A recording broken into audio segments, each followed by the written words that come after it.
दोस्तों नमस्कार। हिंदी की बिंदी चैनल पर आप सबका स्वागत है। मैं हूं डॉक्टर प्रदीप प्रसन्न और आप भी प्रसन्न होंगे ऐसा मुझे विश्वास है। तो आइए आज हिंदी व्याकरण, हिंदी भाषा, हिंदी साहित्य में कुछ नई बातें सीखते हैं।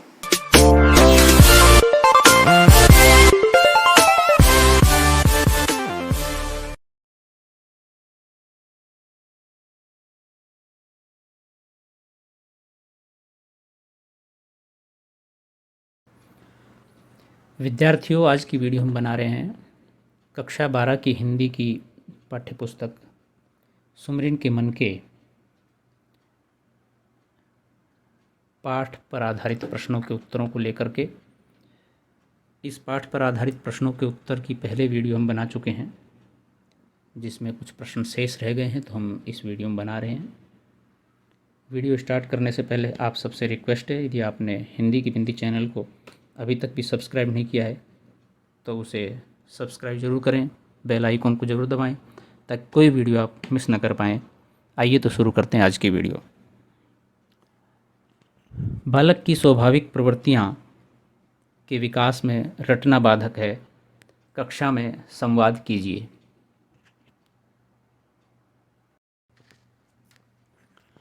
उत्तर है, बालक की स्वाभाविक प्रवृत्तियों के विकास में रटना बाधक है। रटी हुई अध्ययन सामग्री कुछ समय में दिमाग से निकल जाती है, परंतु जिसको अध्ययन करके समझा जाए और ध्यानपूर्वक पढ़ा जाए वह जानकारी लंबे समय तक याद रह पाती है। रटने से बच्चा सीखता नहीं है, वह सभी विषयों की जानकारी का गहराई से अध्ययन नहीं करता। परिणाम वह बस तोते के समान बन जाता है। चीज़ों के पीछे छिपी गहराई उसे स्पष्ट नहीं हो पाती। वह तो बस रटकर ही अपनी जिम्मेदारियों को पूर्ण कर देता है। जैसे गणित में यदि रटकर याद किया जाए तो प्रश्न हल नहीं किया जा सकता जब तक उनका अभ्यास न किया जाए और उसके पीछे छिपे समीकरण को हल करना नहीं सीखा जाए, तब तक गणित अनबुझ पहेली के समान ही रहता है। ऐसे ही विज्ञान या अन्य विषयों में है। इसमें बच्चा अपनी बौद्धिक क्षमता का विकास नहीं करता, मात्र जानकारियाँ रट लेता है। हम जितना मस्तिष्क से काम लेते हैं वह उतना ही विकसित होता है, उसका विषय क्षेत्र बढ़ता नहीं है। अतः चाहिए कि रटने के स्थान पर समझने का प्रयास करें और विचार विमर्श करके ही अध्ययन करें। ज्ञान के क्षेत्र में रटने का निषेध है, परंतु क्या आप रटने में विश्वास करते हैं? अपने विचार प्रकट कीजिए। यहाँ पर अपने विचार लिखने हैं। यह बात पूर्णतः सत्य है कि ज्ञान के क्षेत्र में रटने का निषेध है। मैं भी पूर्णतः इस बात पर विश्वास करता हूँ। हमें ज्ञान प्राप्त करने के लिए रटना नहीं चाहिए। यदि सच्चा ज्ञान प्राप्त करना है तो रटने को रोकना पड़ेगा। उस विषय को समझना जानना था, उसके बारे में विचार विमर्श करना पड़ेगा, उससे संबंधित पहलुओं पर गौर करना पड़ेगा। यदि कुछ समझ न आए तो अपने अध्यापकों या परिवारजनों से सहायता लेनी पड़ेगी, तभी हम ज्ञान प्राप्त कर सकते हैं। हम यदि रटते हैं तो वे ज्ञान प्राप्त करने की खानापूर्ति होगी, उसे ज्ञान प्राप्त करना नहीं कहा जाएगा। इस तरह से ज्ञान प्राप्त किया ही नहीं जा सकता।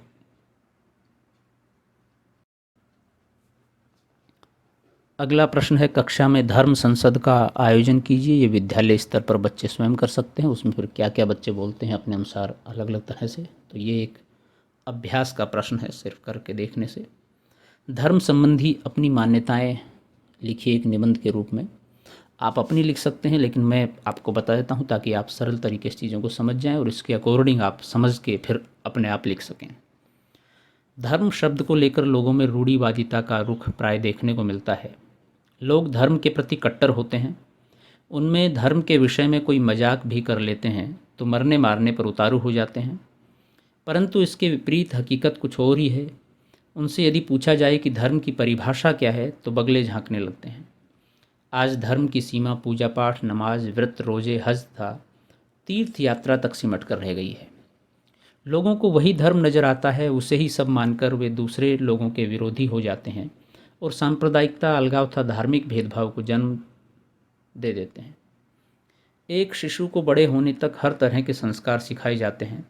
उसे धार्मिक होना सिखाया जाता है, परंतु धर्म का अर्थ कहीं पीछे छोड़ दिया जाता है। इस शब्द का अर्थ दिखने में जितना पेचीदा है उतना ही सरल है। परेशानी में पड़े किसी व्यक्ति की सहायता करना, दीन दुखियों की सेवा करना, परोपकार करना, गरीब को खाना खिलाना, सत्य के मार्ग पर चलना, अन्याय का विरोध करना इत्यादि बातें ही मनुष्य का धर्म है। परंतु हम जीवन में इस सब को छोड़कर बेकार के आडंबरों में पड़कर मानवता से विमुख हो रहे हैं।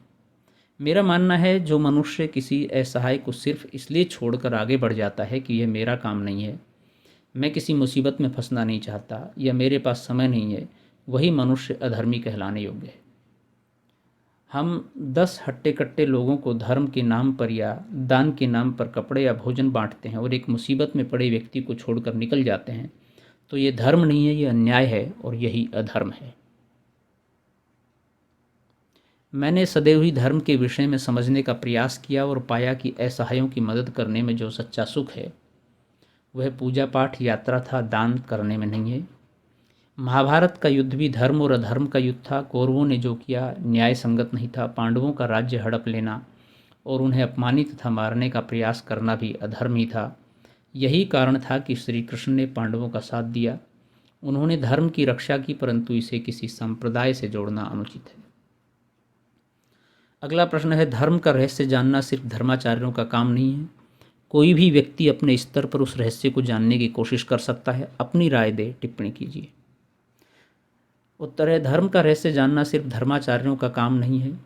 कोई भी व्यक्ति अपने स्तर पर उस रहस्य को जानने की कोशिश कर सकता है, अपनी राय दे सकता है। ये कथन बिल्कुल सही है। धर्म इतना रहस्यमय नहीं है कि इसे साधारण जन समझने में असमर्थ हों। धर्म की बहुत सीधी सी परिभाषा है, इसे धर्माचार्यों ने जटिल बना दिया है। इसकी कहानियों को गलत अर्थ देकर वे लोगों को भ्रमित करते हैं। इस तरह साधारण जन समझ लेते हैं कि धर्म उनके समझने के लिए नहीं बना है, अतः धर्म को समझने के लिए वे धर्माचार्यों, धर्मगुरुओं का सहारा लेते हैं। इसके विपरीत धर्म बहुत ही सरल है। मानवता धर्म की सही परिभाषा है।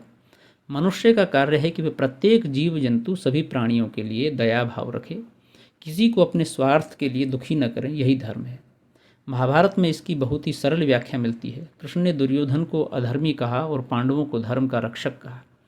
यदि हम दुर्योधन के कार्यों पर दृष्टि डालें तो उसने जितने भी कार्य किए वे मानवता के नाम पर कलंक थे। अतः यह कहानी हमें धर्म की सरल परिभाषा प्रदान करती है। फिर हम क्यों धर्म को समझने के लिए किसी का सहारा लेते हैं? हमें स्वयं इसे समझना चाहिए, हमें स्वयं इसे जानना चाहिए। उसके बाद जो सत्य सामने आएगा वह हमारे लिए महत्वपूर्ण है। अगला प्रश्न है, समाज में धर्म संबंधी अंधविश्वास पूरी तरह व्याप्त है। वैज्ञानिक प्रगति के संदर्भ में धर्म, विश्वास और आस्था पर निबंध लिखिए। तो इस तरह से मनुष्य पैदा होता है तो धर्म उसके साथ रहता है। धर्म का हमारे जीवन में महत्वपूर्ण रिश्ता है। हम यह नहीं सोचते कि धर्म क्या है तथा इसका क्या उद्देश्य है।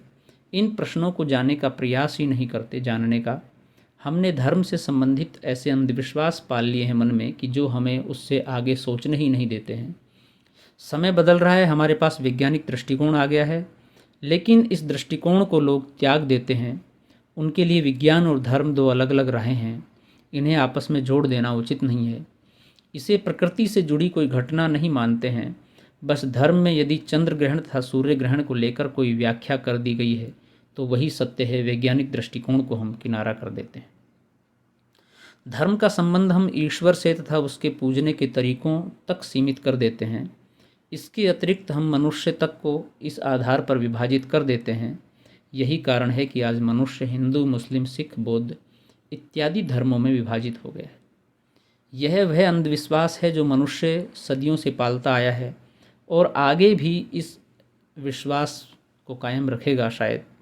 बात फिर इस प्रश्न पर आकर रुकती है कि धर्म है क्या? मनुष्य द्वारा किसी की सहायता करना, किसी के दुख को दूर करने के लिए किए गए कार्य आदि धर्म कहलाते हैं। यही सही अर्थों में धर्म है। धर्म यह नहीं है कि ईश्वर को पूजने के लिए कौन से तरीके अपनाए जाएं। पूजा पद्धति इसलिए अस्तित्व में आई ताकि मनुष्य का ध्यान केंद्रित किया जा सके, उसे बुरे मार्ग से भटकने से रोका जाए। इस तरह से ईश्वर का डर दिखाकर उसे अधर्म करने से रोका गया। धीरे धीरे कब इसमें अंधविश्वास का समावेश हो गया पता ही नहीं चला। हम धर्म से हट गए, पूजा पद्धति को धर्म मानने लगे, व्रत पूजा आदि को बढ़ावा मिलने लगा। हम इन मान्यताओं पर इतना विश्वास करने लगे कि मानवता से हमारा नाता टूट गया। हमारा विश्वास और आस्था मंदिर, मस्जिद और चर्च तक सीमित रह गए। हमने सड़क पर घायल पड़े व्यक्ति की ओर देखना धर्म नहीं समझा। हमने मंदिर पर दीपक जलाना अधिक धर्म समझा। ये धर्म नहीं, मानवता सही अर्थों में धर्म है। हमारे पूजनीय पुरुषों ने मनुष्य को बुरे मार्ग पर बचाने के लिए धर्म का सहारा लिया। मनुष्य अपने जीवन में अच्छाई, परोपकार और प्रेम भाव की भावनाओं को बनाए रखे, इसलिए धर्म का निर्माण किया गया। उसे पूजा पाठ, नमाज, रोजे, प्रार्थना आदि करने के लिए जोर दिया गया, जिससे उसका मन शांत रहे। सभी धर्मों ने कुछ बातों पर विशेष रूप से जोर दिया है। उसके अनुसार मनुष्य मनुष्य मात्र से प्रेम करे, सबके साथ मिलकर रहे, सबको कल्याण करे इत्यादि बातें कही गई है। किसी धर्म ने यह कभी नहीं कहा कि वह आपस में लड़े मरे। हमारा आस्था और विश्वास में कमजोरी होनी हमारी संकीर्ण सोच का परिणाम है, अतः हमें धर्म के बारे में दोबारा से सोचना पड़ेगा। अगला प्रश्न है, अपने घर में या आसपास दिखाई देने वाले किसी रिवाज या अंधविश्वास पर एक लेख लिखिए। मेरे घर में दादी उम्र में सबसे बड़ी है। जब से हमने होश संभाला है, उन्हें विभिन्न प्रकार के अंधविश्वासों में विश्वास करते पाया है। यदि बिल्ली रास्ता काट जाए तो वह उसे अपशकुन मानती है। घर से निकलते समय यदि कोई छींक दे तो वह उसे कुछ समय के लिए निकलने नहीं देती है। उन्हें इस विषय में कितना समझाया जाए कि वह दकियानूसी बातें हैं, परंतु वह अपनी बात पर अड़िग रहती है। हमारे यहाँ रिवाज है कि यदि किसी स्त्री के पति की मृत्यु हो जाती है तो वह लहसुन प्याज खाना, मांस खाना एवं रंग बिरंगे वस्त्र पहनना छोड़ देती है। इसके साथ ही वह भगवान भजन करती है और हर प्रकार के मनोरंजन से परहेज करती है। वह अपना खाना भी स्वयं पकाती है। शादी ब्याह के शुभ कार्य में किसी के सामने नहीं आती है। मेरे दादाजी की मृत्यु 35 वर्ष की आयु में हो गई थी। मेरी दादी अब मात्र 28 साल की उस समय 28 साल की थी। उन्होंने तब से इन सभी सामाजिक रीति रिवाजों का पालन किया। पिताजी ने बहुत चाहा कि दादी इस प्रकार के अंधविश्वास और रीति रिवाजों से स्वयं को बाहर निकाले, परंतु उनके सभी प्रयास विफल रहे। आज वे 80 वर्ष की हैं। उन्होंने अपने जीवन के 52 साल कठिन परिश्रम किया, परंतु जीवन के सुखों का भोग नहीं किया। उन्होंने अपना छोटा सा व्यवसाय आरंभ किया, परंतु आज भी कोई उनका चेहरा नहीं देख पाता, क्योंकि वे सदैव बाहरी लोगों से घूंघट करती हैं। इस उम्र में उन्हें बदलना संभव नहीं है, परंतु मुझे बहुत दुख होता है जब दादी के विषय में सोचता हूँ। इस प्रकार के रीति रिवाजों ने उनके हृदय में इतनी गहरी पैठ बनाई हुई थी कि उन्होंने अपनी ज़िंदगी भी इसमें झोंक दी। ऐसी कितनी ही औरतें होंगी जो इस प्रकार के रिवाजों और अंधविश्वासों की भेंट चढ़ जाती हैं। काश कि हम उनके लिए कुछ कर पाते। तो विद्यार्थियों, ये थे पाठ के प्रश्न उत्तर। ये वीडियो यहीं समाप्त होती है। वीडियो आपने पूरी देखी, उसके लिए धन्यवाद। यदि अच्छी लगी हो तो लाइक कीजिए, शेयर कीजिए, कमेंट्स कीजिए और चैनल को सब्सक्राइब करना न भूलें। आपके मन में कोई सवाल है, कोई प्रश्न है, कोई जिज्ञासा है तो आप कमेंट्स के माध्यम से पूछिए, हम उसका समाधान करेंगे। नेक्स्ट वीडियो में नेक्स्ट टॉपिक के साथ फिर मिलते हैं। तब तक के लिए शुक्रिया, नमस्कार, सुरक्षित रहिए, स्वस्थ रहिए।